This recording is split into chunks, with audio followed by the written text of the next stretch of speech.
subtopic number 3, which is on self-inductance. Okay, so in this subtopic, you should be able to define what is self-inductance and lastly apply self-inductance lah. Okay, so self-induction.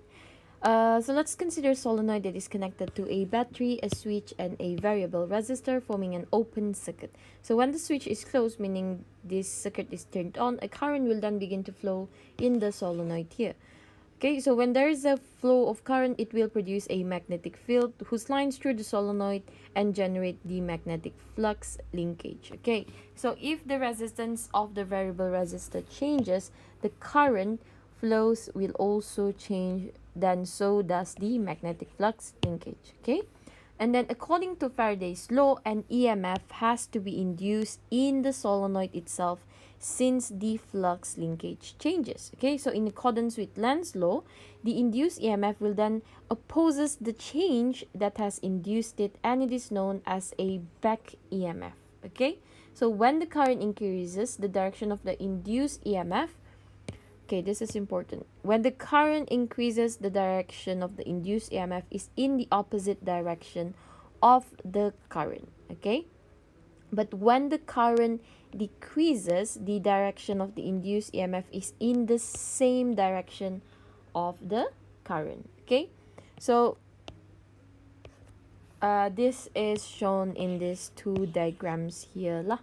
Okay, so this process is known as self-induction. Okay, so self-induction is actually a process that is producing an induced EMF. I think this should be an induced EMF. Producing an induced EMF in the coil due to a change of current. Okay, it produced due to a change current flowing through the same coil lah. Okay. Okay, so the most important part that you need to know is this part here lah. Okay, so self-induction experiment. Let's look at the experiment. So it can be demonstrated by the circuit shown here. So initially the variable resistor is adjusted so that the two lamps have the same brightness. When the switch is closed, lamp A2 with variable resistor is seen to become bright almost immediately, but the lamp A1 with iron core coil slowly to full brightness. Okay, so this one duluan dia jadi terang instead of this one. Okay, so why does that happen is because coil L undergoes self-induction and induced EMF in it. Okay, so the induced ataupun the back EMF opposes the growth of current. Okay, so apa effect of induced ataupun back EMF? It opposes the growth of current, so the flow in the lamp increases slowly. Okay, the resistor R, however, do not have back EMF. Okay, so the resistor R here, that are back EMF. Okay, so it will glow fully bright as soon as switch is closed lah. So this effect can be shown by using this graph here. Okay, sometimes in PSPM they would ask you to draw some of the graphs, so make sure you are able to remember lah apa effect of back EMF. Okay, alright. Right, now self-inductance L. So from the self-induction phenomenon, we can then get the magnetic flux linkage to be proportional to the current. Hence, we get this equation here lah. Okay, so L is the self-inductance of the coil, and this one is the magnetic flux linkage lah. So from Faraday's law, we can also conclude that we can also derive the equation to be like this lah. Okay, so self-inductance is defined as the ratio of the self-induced ataupun the back EMF to the rate of change of current in the coil, or mathematically it is written as the one shown here. Okay, so for the coil of N for coil of N turns, we are just gonna multiply it with N, so we have this equation lah. Okay, let me double check that equation. I think I've missed out on something. Okay, betul lah. So this is, yes, I did, because why would this be L and L here, right? So this should be I.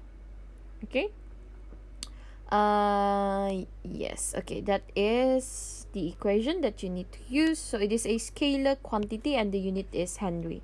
Okay, you don't have to be able to derive this equation because this formula is given in the formula sheet lah, but make sure you understand where this comes from lah gitu. Okay, so the unit is Henry and the unit conversion is 1 Henry is equal to 1 Weber per ampere and also equal to 1 Tesla meter square per ampere. Okay, so the value of the self-inductance depends on the size and shape of the coil, the number of turn, and lastly the permeability of the medium in the coil, which is mu lah. Okay, so a circuit element which possesses mainly self-inductance is known as an inductor. So an inductor function is used to store energy. So they store energy in the form of magnetic field. Okay, okay. Now, self-inductance of a circular coil and a solenoid. So this is the equation. This is the equation for circular coil, and this one is for a solenoid. So the magnetic flux passing through each turn of the coil is always maximum. Okay. So if dorang tanya, self-inductance of a circular coil, magnetic flux is always maximum lah. Okay, and is given by this equation here. So the self-inductance can then be calculated using this equation here. Okay, okay. Solenoid pula, the magnetic flux passing through each turn of the coil is, sorry, let me just double check, is also always maximum. This one should be solenoid. Is also always maximum and is given by this equation lah. Okay, so the self-inductance for solenoid is this equation here. Okay, so the only difference is this one is 2r because r is the radius of the circular coil and L is the length of the solenoid lah. Okay, okay. Alright, so that is on subtopic 5.3, which is self-inductance.